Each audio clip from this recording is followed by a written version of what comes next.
Hi there, Mystery Baker here. I hope you're all doing well. It's a Sunday evening. I've lit a candle. There we have it. And it's smelling beautiful. And I've got my cup of coffee here. And I'm about to get ready to go to bed. Or at least take a shower and get ready for bed. But before I do, I thought I'd address something that is quite problematic. And that's the cake sweating or condensation forming on the cake. And it is something that happens,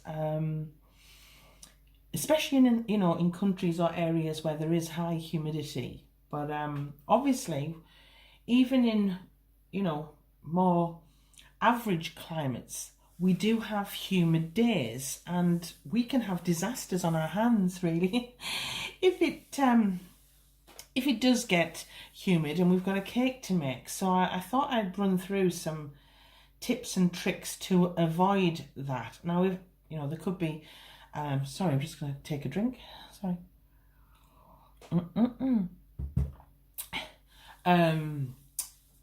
It may never have happened to you.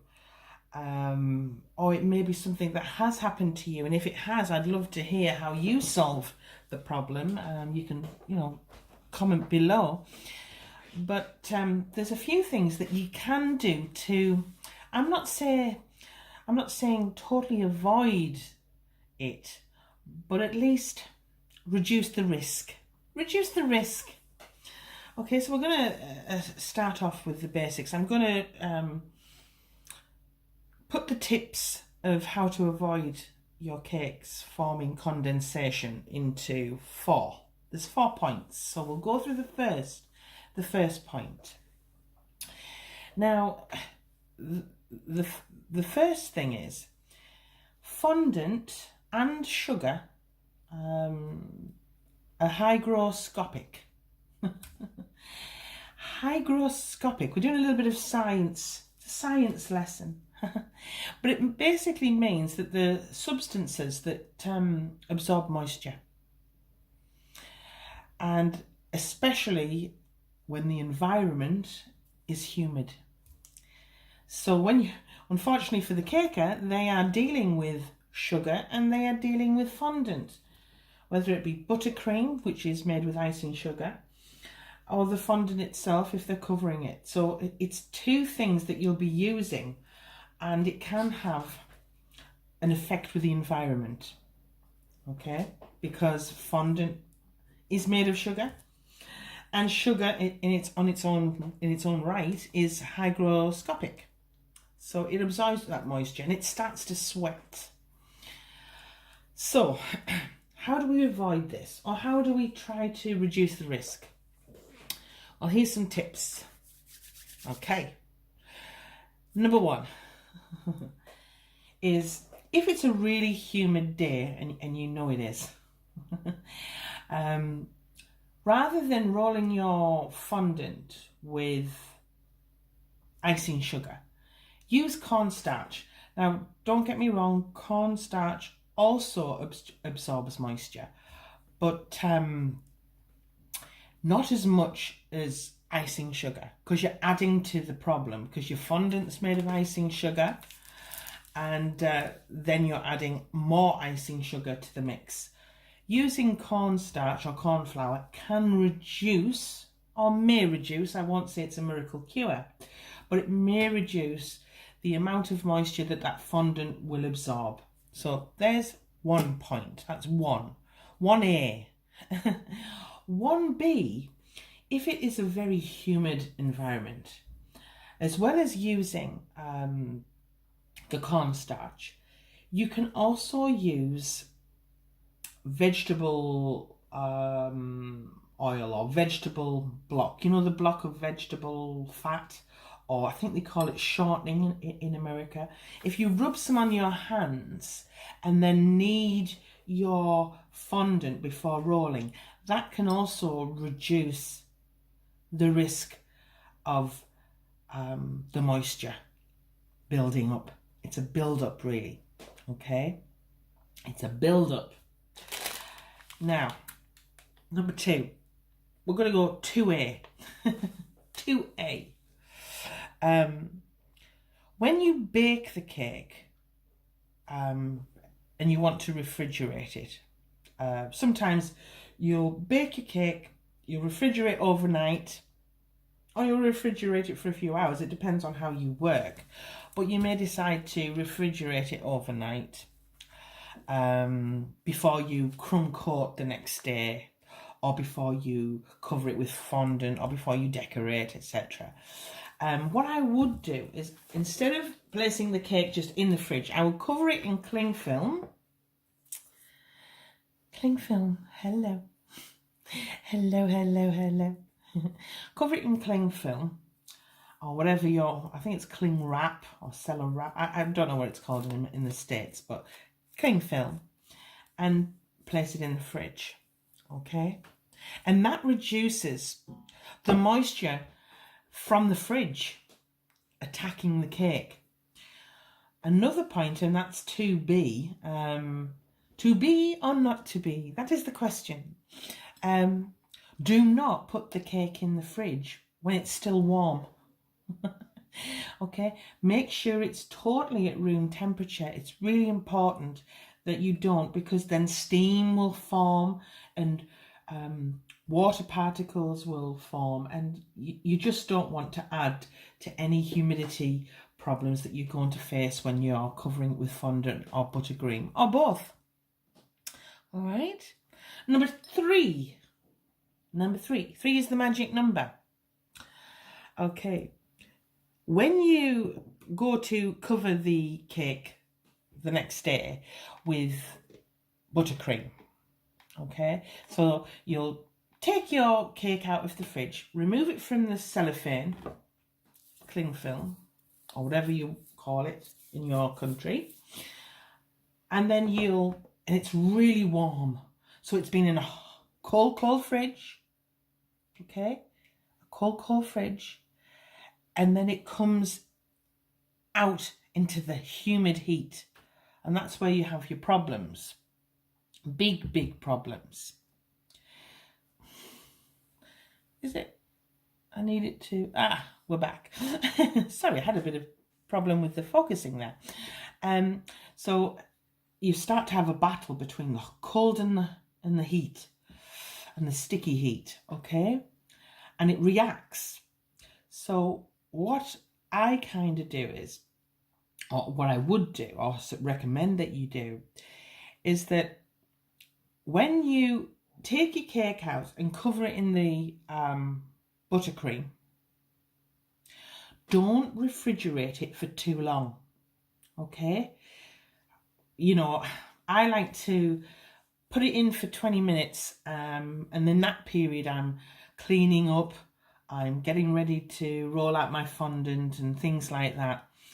I don't leave it in overnight anyway, but I'm talking about if it's a really humid day or night and you're wanting to decorate the cake, don't leave it for too long in that fridge. The colder it gets, the more likely you will have condensation on that buttercream when it hits the heat once you take it out of the fridge, okay?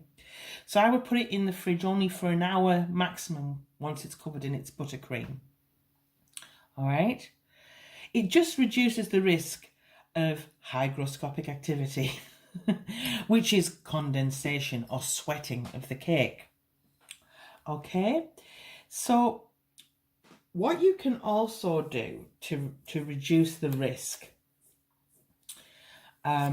is, I'll just have a sip first, hold on. I hope you're enjoying your evening. What are you doing tonight? Are you doing anything nice? Let me know. I'm going to show you a trick. I'll bring this in. Let's pretend that's my cake. All right, and it's been in the fridge and it's covered with buttercream. Okay, it's been in for an hour. So it's getting cold, ladies and gentlemen, boys and girls. When it comes out of the fridge, immediately cover it with something, all right, while you roll out your fondant. okay? So you're stopping the humid air from attacking your buttercream, all right? Or getting any, so it's having time to acclimatise. That's a really good word, actually. It's got time to acclimatise. I mean, you don't have to use something like this. You could even use, wait for it, don't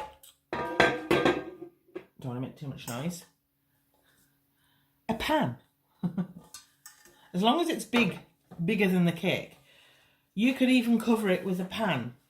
So it's allowing it to acclimatise to the temperature without the air attacking it while you're preparing your fondant and rolling your fondant. So you would roll out your fondant using cornstarch rather than icing sugar, just to reduce that risk. If it's really humid, and bearing in mind the fondant is absorbent and can sweat, it is hygroscopic, so it can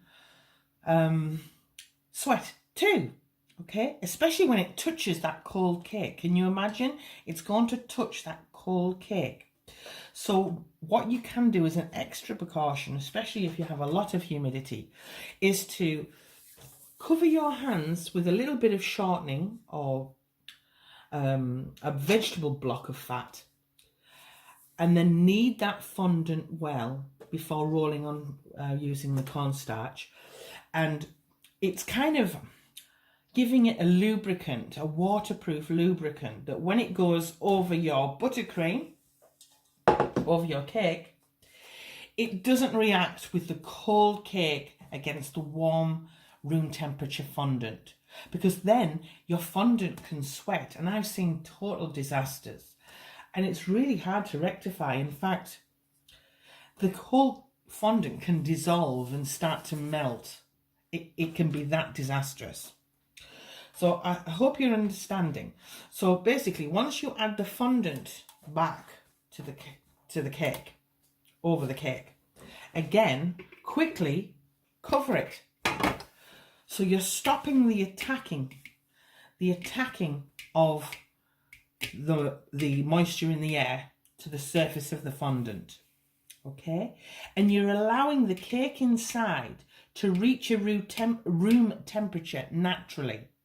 And I would leave that covered, I would say, for at least an hour, okay, before I start to dare remove this and start decorating and playing and putting your elements on, and you know.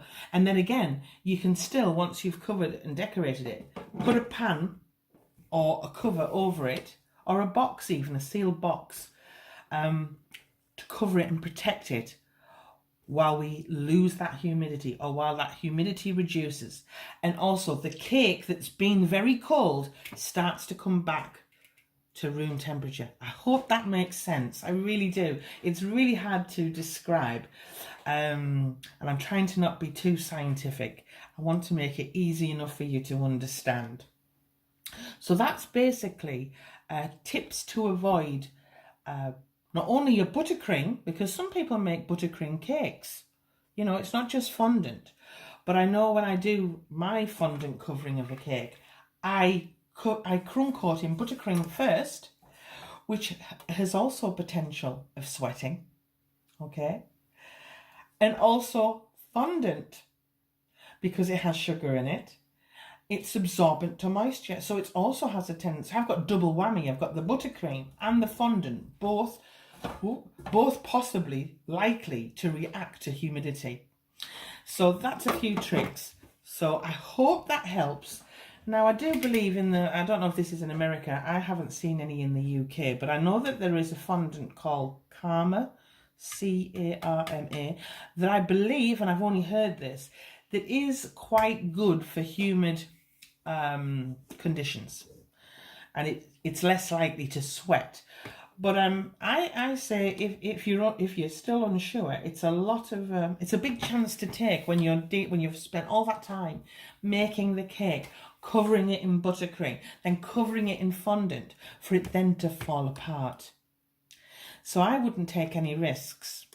I'll list below the 4 stages of how to help prevent the breakdown of your cake and stop condensation and sweating.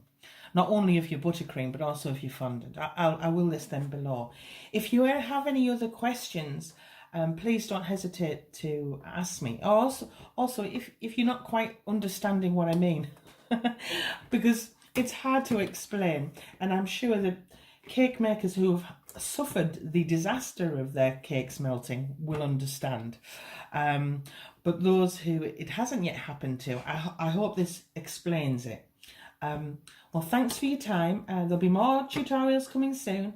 There'll be also little tips like this that I'll do every now and then. Thanks for your time. Thanks for your loyalty. Thanks for your lovely comments on my videos. We are building a wonderful caking community, I believe, on my channel, and I hope it continues. Give me a thumbs up if you would like. If you give me a thumbs down, I don't mind, but put in the comment box why. Give me some constructive criticism. I like to know why you're giving me a thumbs down. I mean, to be honest with you, it doesn't matter. It actually helps my channel whether you give me a thumbs up or a thumbs down. It actually doesn't matter. It's still activity, and that's great. So thanks for the thumbs up, and I don't mind the thumbs down. Thanks for all my loyal subscribers, and hello to any new ones. I'm off now to finish my coffee, tidy up, get in the shower, and go to bed. I'm tired. Thanks for your time. Bye.